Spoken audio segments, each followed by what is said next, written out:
Hello everybody, you're probably thinking, OMG, long time no see. I had to step away from creating content in order to survive my Saturn return. However, now that us Saturn and Pisces girlies are being released from the shackles, I thought what a better way to return than to impart some of the lessons that I have learned in surviving my Saturn return odyssey, and also hopefully either give other Saturn and Pisces girlies sort of checkpoints on what they should be reflecting on in terms of like what their experience was, but also as Saturn and Aries initiates and that whole generation goes through their initiation, maybe this can kind of give you some insight on what you may be processing over the next couple of years. So with that, here are 9 Saturn, I think there are 9. I didn't count before these. I think that these are 9 Saturn return lessons that I will be hopefully intentionally carrying with me through the rest of my life, or at least until my next Saturn return in 27 years.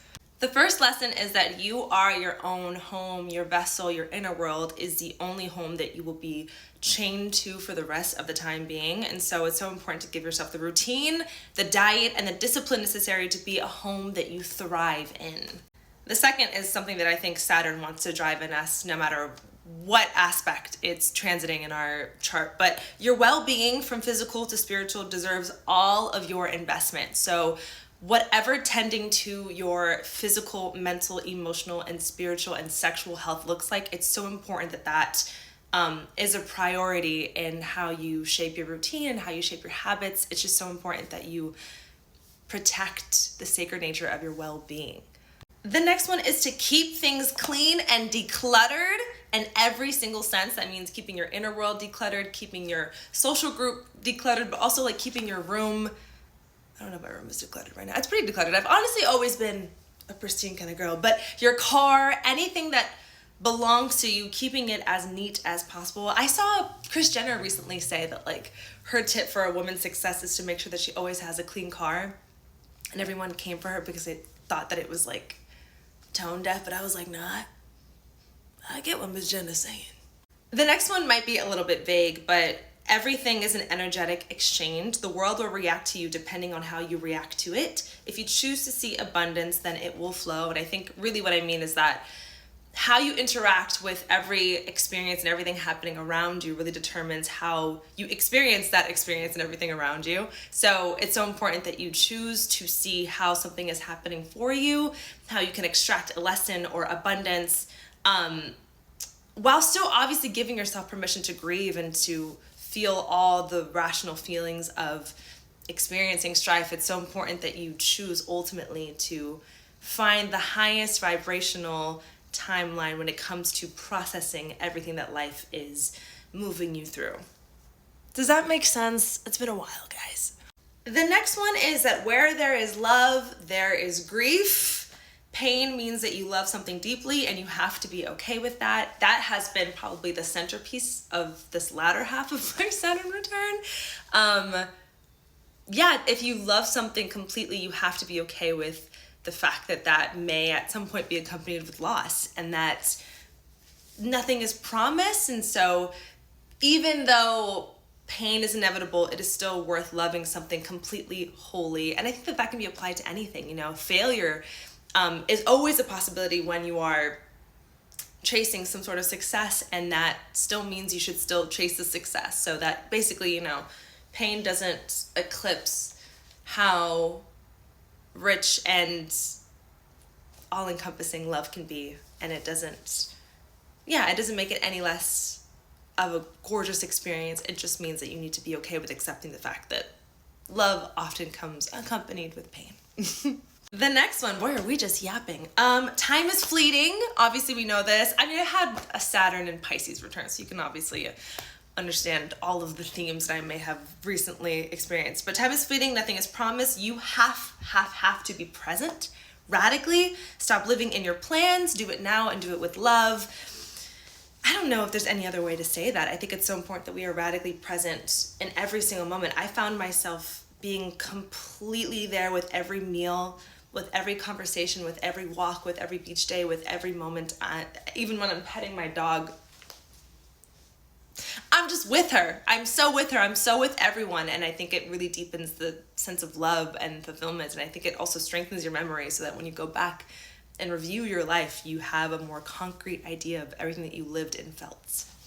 The next one is that you are strong enough to handle anything, much more than you realize. I don't fear much, but I've had a couple of worst nightmares, and I experienced all of those worst nightmares during my Saturn return. And they have somehow strengthened me. I not only survived them, but I evolved through them. I ascended through them. I have met deeper, wiser parts of myself through them. And so it's so important that you experience and get through your Saturn return knowing that you can handle anything, and that who you become on the other side of facing your largest, seemingly most debilitating fears is the version of you you've always wanted to become. This next one may also be specific to me because my Saturn return was in the 4th house, but I do think it's something that's just a major takeaway for anyone. But your parents are not your enemies.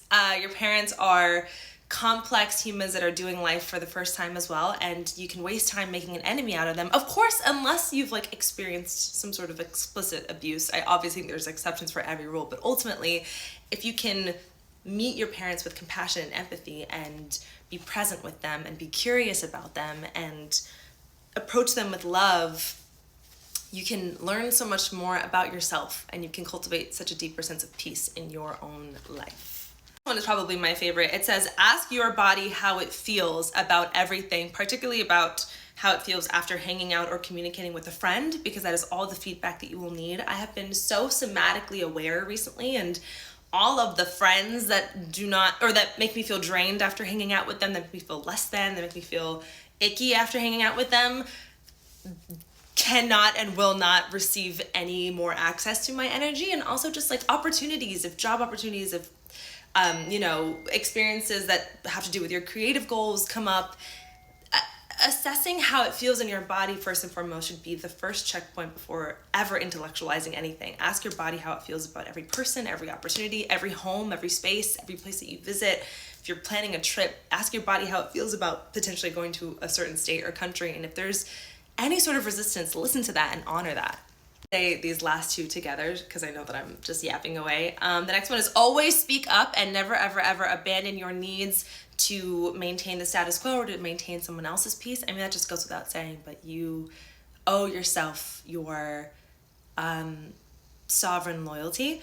And the last one is be a tender lover, because that is what heals any paternal wounds that you may still be acting from. Obviously, Saturn is the father, and it can, no matter what kind of Saturn return you're having, it can inevitably bring up any paternal wounds. And that could be, from a father figure in your life, but also just like this patriarchy and how it may have hardened you or taken you from believing in the inevitable goodness of the world. And so I think while we can let that harshen us and make that live a life that's defensive, it's so important that we actually soften.